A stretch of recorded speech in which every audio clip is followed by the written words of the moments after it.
Tema homili pagi ini tentang damai karena percaya. Para obah-omah, para suster, Bapak Ibu, saudara-saudari, kaum muda, juga kaum remaja dan anak-anak yang dikasihi Tuhan. Satu dua hal akan kita renungkan bersama pada kesempatan penuh berkat Minggu Kerahiman Ilahi ini.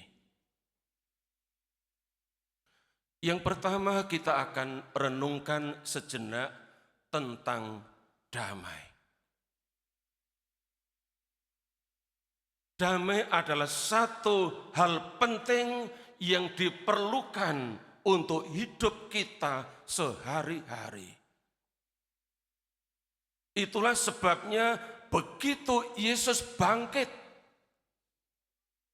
pada hari pertama pekan itu, Ia menampakkan diri kepada murid-muridnya yang sedang berkumpul di satu ruang dengan pintu-pintu yang terkunci rapat. Di ruang atas yang namanya senakel. Begitu ia masuk ke ruang itu tanpa lewat pintu yang terbuka. Ia berdiri di tengah-tengah mereka dan berkata, "Damai bagi kamu." Para saudara-saudari yang dikasih Tuhan, 3 kali dalam Injil tadi kita dengar kata-kata yang sama, damai bagi kamu. Yakni di ayat 19, Yohanes 20 ayat 19, lalu ayat 21 dan ayat 26.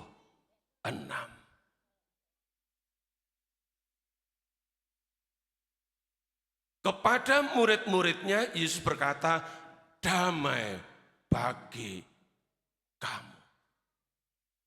Inilah momen penting di mana Yesus yang bangkit memberikan damai. Di saat mereka sedang mengalami ketakutan terhadap para pemuka Yahudi. Maka dengan memberikan damai, pada saat yang sama mereka menerima damai itu. Mereka memiliki damai itu. Mereka merasakan damai. Dan damai itu adalah rahmat yang diterima dengan cuma-cuma. Itulah sebabnya saudara-saudari, Yesus berkata kepada Suster Faustina dalam wahyu pribadi yang ia terima, yang kemudian dicatat oleh Suster Faustina dalam buku harian Santa Faustina di nomor 674. Yesus bilang, damai yang engkau miliki adalah rahmat.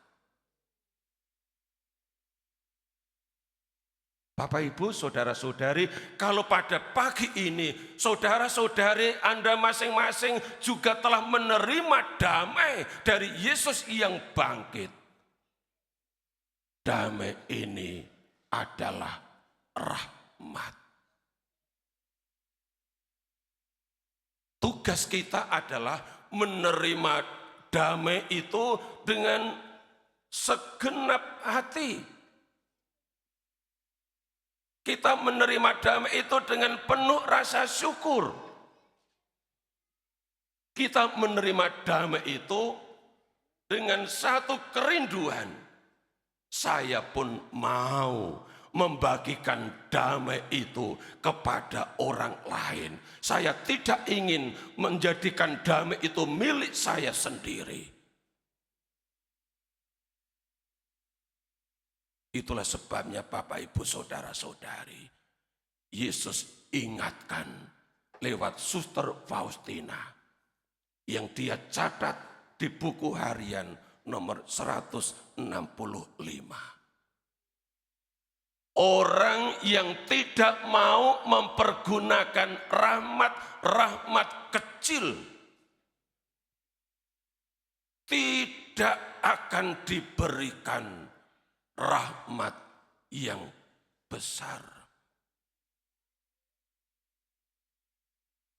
Kalau saudara sudah diberi rahmat kecil yang namanya damai, dan kemudian tidak mempergunakan rahmat damai itu karena tetap menyimpan rasa benci, rasa dendam, rasa marah terhadap orang lain dan tidak mau mengampuni, saudara tidak akan diberi rahmat yang besar. Ini kerugiannya. Maka Yesus ingatkan lewat Suster Faustina supaya mempergunakan setiap rahmat yang diberikan dengan cuma-cuma dan akan ditambahkan rahmat lain, bahkan rahmat yang besar. Damai diberikan supaya kita pun menjadi pembawa damai. Bapak, Ibu, Saudara-saudari yang dikasihi Tuhan, mari kita renungkan yang kedua tentang percaya. Kepada Thomas yang setelah melihat Yesus yang bangkit, melihat tangan yang ada luka paku, dan melihat juga lambungnya, Thomas berkata, "Ya Tuhanku dan Allahku." Lalu Yesus bilang, "Karena engkau telah melihat aku, maka engkau percaya." Dan inilah Bapak, Ibu, Saudara-saudari, pengalaman para murid, pengalaman para rasul. Hampir semua rasul itu percaya kepada Yesus yang bangkit setelah melihat Yesus yang bangkit, yang menampakkan diri kepada mereka. Saya katakan sebagian besar, karena sebenarnya menurut hemat saya hanya ada satu murid yang percaya bahwa Yesus bangkit. Dan dia percaya meskipun belum melihat Yesus yang menampakkan diri. Tentang hal ini kita sudah lihat minggu yang lalu dalam Injil Yohanes yang sama. Yohanes bab 20 di ayat 8. Dicatat oleh penginjil, ia melihatnya dan percaya. Bukan melihat Yesus yang menampakkan diri, tetapi melihat kain kafan yang ada dalam makam itu. Ia percaya bahwa Yesus sungguh telah bangkit. Para saudara-saudari yang dikasihi Tuhan, kalimat kedua di ayat yang tadi saya kutip, Yohanes 20 ayat 29. Yesus katakan, Berbahagialah mereka yang tidak melihat, namun percaya. Siapakah mereka ini? Injil tidak mencatat. Mereka ini adalah anonim. Mereka ini bisa saja para opa, oma, para suster, bapak, ibu, saudara-saudari, anak-anak muda, anak-anak remaja, bahkan juga anak-anak kecil. Semua umat yang hadir di sini.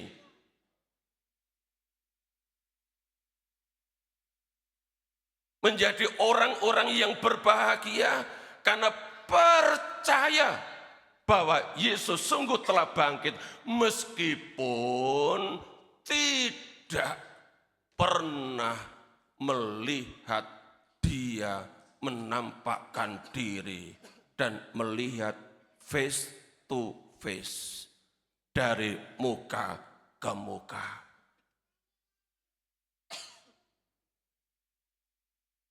Maka saya tanya, benarkah Bapak Ibu saudara-saudari sungguh-sungguh menjadi orang yang berbahagia karena percaya meskipun tidak melihat?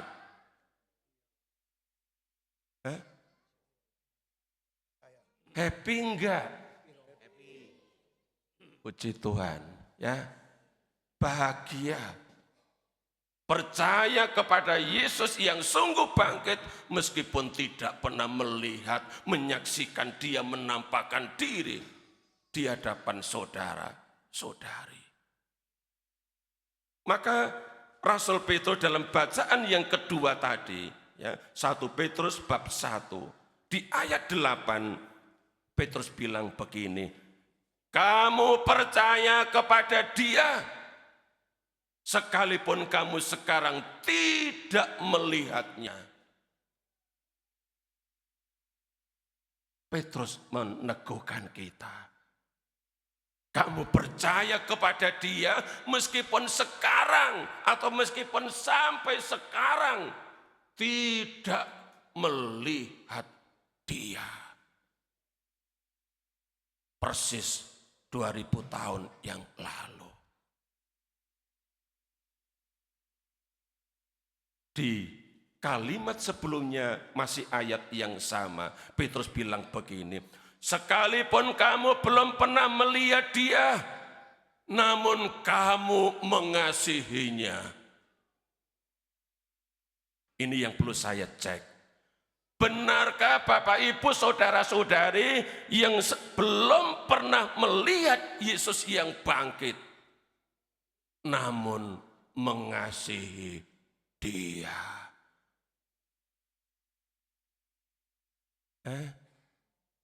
Benarkah Bapak Ibu saudara-saudari mengasihi dia?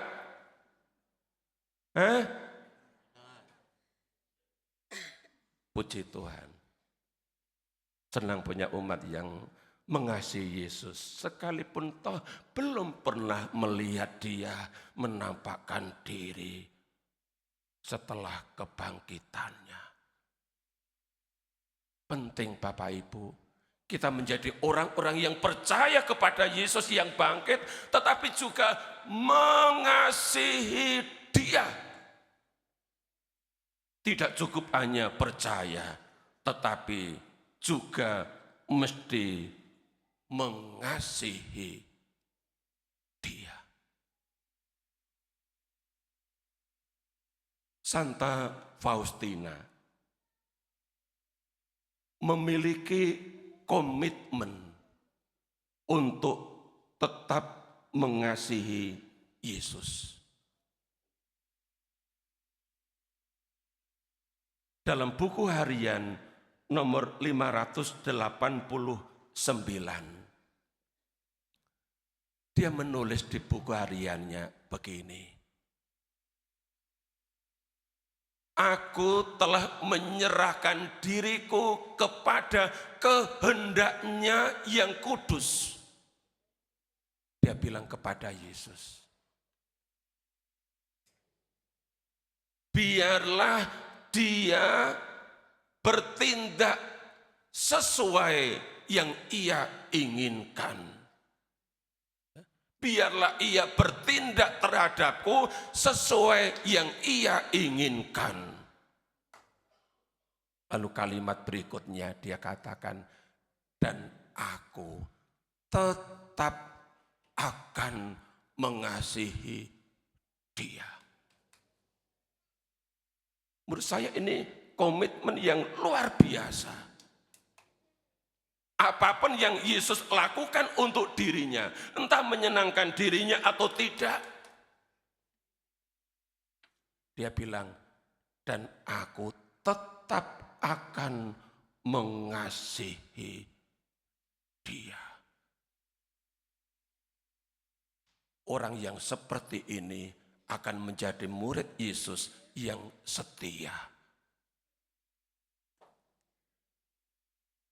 Dan kalau dia ingin tetap mengasihi dia,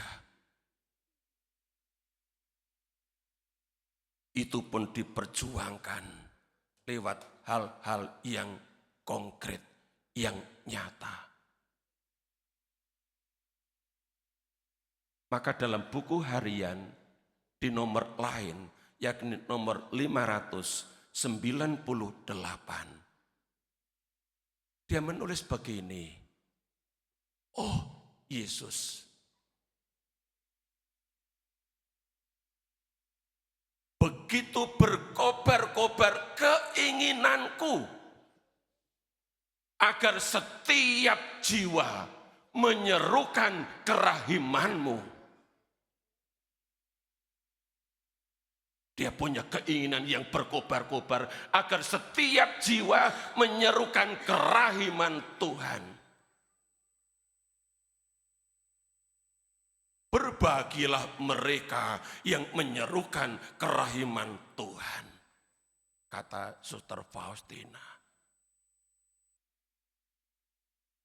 Nah, komitmen Suster Faustina ini apakah juga menjadi misi dari para devosan kerahiman ilahi? Yang saya lihat di sini jumlahnya enggak sampai 30-an orang. Ya, yang pakai baju putih itu. Dan Iran, tidak ada satupun dari antara mereka bapak-bapak. Ya. Iran sekali saya bertahun-tahun ada di paroki Meruya ini, kelompok devosi kerahiman ilahi itu, tidak satu pun ada di antara mereka yang bapak-bapak. Sudah jumlahnya sedikit, tidak satu pun dukungan dari bapak-bapak. Suster Faustina bilang, ya, betapa berkobar-kobar hatiku agar setiap jiwa menyerukan kerahiman Tuhan. Apakah para devosan kerahiman ilahi di sini juga memiliki hati yang berkobar-kobar agar setiap jiwa, setiap umat di paroki ini menyerukan kerahiman Tuhan? Bukan hanya Anda yang jumlahnya sangat kecil ini. Punyakah kerinduan agar sebanyak mungkin jiwa di paroki ini menyerukan kerahiman Tuhan dan menjadi orang-orang yang berbahagia karena menyerukan kerahiman Tuhan? Sambil menunggu mereka bergabung dengan kalian, ikuti semangat Santa Faustina. Dia bilang, oh Yesus, atas nama ribuan jiwa,